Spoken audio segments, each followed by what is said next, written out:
The title of my video that I'm going to make here, Trump's new VP, J.D. Vance, once compared Trump to Adolf Hitler. You can't make this stuff up, huh? Article on Reuters, written by Graham Slattery and Helen Koster, Koster, published on the 15th of July. J.D. Vance once compared Trump to Hitler. Now they are running mates. Huh? Milwaukee, July 15th. 8 years ago, in the lead up to the 2016 presidential election, J.D. Vance was a bitter critic of Donald Trump. Publicly, he called the Republican presidential candidate an idiot and said he was reprehensible. Privately, he compared him to Adolf Hitler. Well, the Reichstag was burnt down, and it gave Hitler the opportunity to implement his own edicts to arrest people without due process. And Project 2025 does the exact same. Actually, it does a lot worse. It's designed to get rid of the Constitution. But by the time the former president tapped Vance to be his running mate on Monday, the Ohio native had become one of Trump's most ardent defenders, standing by his side, even when other high-profile Republicans declined to do so. James David Vance's transformation from self-described never-Trumper to stalwart loyalist makes him a relatively unusual figure in Trump's inner circle. Democrats and even some Republicans have questioned whether Vance, who wrote a best-selling memoir, Hillbilly Elegy, and is now a U.S. Senator from Ohio, is driven more by opportunism than ideology. But Trump, who survived an assassination attempt at a Pennsylvania campaign rally on Saturday, and many of his advisors see his transformation as genuine. They point out that Vance's political beliefs, which mix isolationism with economic populism, dovetail with those of Trump and put both men at odds with the old guard of the Republican Party, where foreign policy hawks and free market evangelists still hold sway. Republican Senator John Barrasso, Wyoming, whom Vance had described as a mentor, told Reuters that Vance shifted his views on Trump because he saw success that President Trump, as president, brought to the country. You mean like shutting down the economy? You mean like funding warp speed? You mean like funding Moderna to develop the mRNA vaccine? You mean like supporting the new high-speed internet system, G5? You mean that kind of success that he brought to the country? Guy's a joke. They're all jokes. In particular, Vance's vocal opposition to U.S. aid for Ukraine in its war with Russia had delighted Trump's most conservative allies, even as it has upset some Senate colleagues. He understands what Trump is running on, and unlike the rest of the Republican Party in Washington, agrees with it. Conservative commentator Tucker Carlson, a vocal Vance supporter, told Reuters.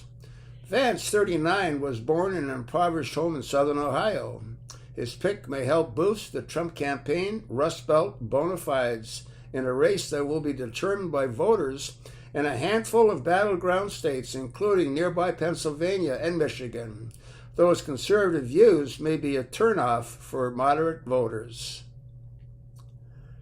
To that extent that he can do anything for the ticket, it will be to recapture being the voice of the American dream, said David Niven, an associate professor of politics at the University of Cincinnati, who has worked as a speechwriter for 2 Democratic governors, referring to Vance's rise from poverty to U.S. Senator and vice presidential candidate. After serving in the Marine Corps, attending Yale Law School, and working as a venture capitalist in San Francisco, Vance rose to the national prominence thanks to his 2016 book, Hillbilly Elegy. In that memoir, he explored the socioeconomic problems confronting his hometown and attempted to explain Trump's popularity among impoverished white Americans to readers. He was harshly critical of Trump, both publicly and privately, in 2016 and during the opening stages of his 2017 to 2021 term. I go back and forth between thinking Trump is a cynical asshole like Nixon, who wouldn't be that bad and might even prove useful, or that he's an American Hitler, he wrote privately to an associate on Facebook in 2016. When his Hitler comment was first reported in 2022, a spokesman did not dispute it, but said it no longer represents Vance's views. By the time Vance ran for the Senate in 2022, his demonstrations of loyalty, which included downplaying the January 6, 2021 attack of the U.S. Capitol by Trump supporters, were sufficient to score the former presidential coveted endorsement. Trump's support helped put him over the top in a competitive primary. In media interviews, Vance has said there was no eureka moment that challenged his views on Trump. Rather, he gradually realized that his opposition to the former president was rooted in style rather than substance. For instance, he agreed with Trump's contentions that free trade had hollowed out middle America by crushing domestic manufacturing, and that the nation's leaders were too quick to get involved in foreign wars. I allowed myself to focus so much on this stylistic element of Trump that I completely ignored the way in which he substantially was offering something very different on foreign policy, on trade, on immigration, Vance told the New York Times in June. In the same interview, Vance said that he met Trump in 2021 and that the two grew closer during his Senate campaign. Vance declined to be interviewed by Reuters for this article, and his spokesman declined to comment for it. The Ohio Senator's detractors see his shift in views as a cynical ploy to ascend to the ranks of Republican politics. What you see is some really profound opportunism, said Niven, the political professor, on issues where his position appears to have converged with Trump, is abortion. Vance implied in a 2021 interview that victims of rape and incest should be required to carry pregnancies to term. And in November, he described a vote by Ohioans to add the right to abortion care to the state's constitution as a gut punch. I think that's totally insane. If someone's been raped, you should just abort it. They shouldn't be required to carry it to full term. The guy's an idiot. This year, he said he supports access to abortion pill mifepristone, a view that Trump shares. Relationship with Trump. Before Vance developed a relationship with former president, he grew closer with Trump's eldest son, Donald Trump Jr., according to several people familiar with their relationship. Vance first caught Trump's eye when he opposed aid to Ukraine during the Ohio Senate primary in 2022, according to one of those people, a position that put him at odds with other Republicans in the race. Vance's personal relationship with Trump developed for the most part during the Republican presidential primary earlier this year.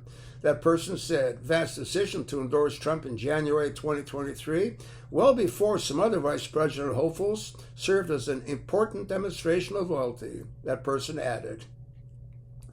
In February of 2023, Trump and Vance visited East Palestine, Ohio, the site of a toxic train derailment, a trip that raised Vance's national profile. They portrayed Democratic President Joe Biden's decision at the time not to visit the working-class community as a betrayal of middle class. The White House noted at the time that federal agents were on the scene almost immediately after the derailment, and that visiting disaster site can distract from local recovery efforts. Biden eventually visited East Palestine roughly a year later, in February of 2024.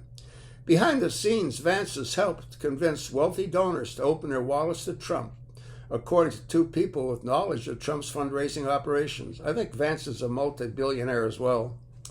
Vance, for instance, helped put together a Bay Area fundraiser in June, hosted by venture capitalist David Sachs and Chamath Palihapitiya, one of these people said. Off the campaign trail, some of Trump's highest profile allies, including Donald Trump Jr., Carlson, and Steve Bannon, have been delighted by Vance's brief tenure on Capitol Hill. All of those individuals have legions of conservative followers, and their approval may help drive Republicans to the polls. Vance's skepticism of corporate America's support for tariffs, wariness of foreign entanglements, and his youth make him a leading voice of a new Republican Party that is more focused on the working class than on big business in the eyes of supporters. I think that in terms of bringing to the ticket, he can articulate the pain that American families are feeling better than almost anybody else, said Senator Barrasso. I don't see how he's going to be feeling the pain. The guy's a billionaire. Vance has been criticized for just copying Trump. Vance is an echo to Trump, said Niven, not a new voice. So, what do you think, huh? He referred him to Hitler, compared him to Hitler. He was right. That Project 2025 should sink both of them. But it probably won't because people are stupid. I'll attach the link. Look at it, pass it along. Let me know what you think. You sure as hell know what I think, don't you?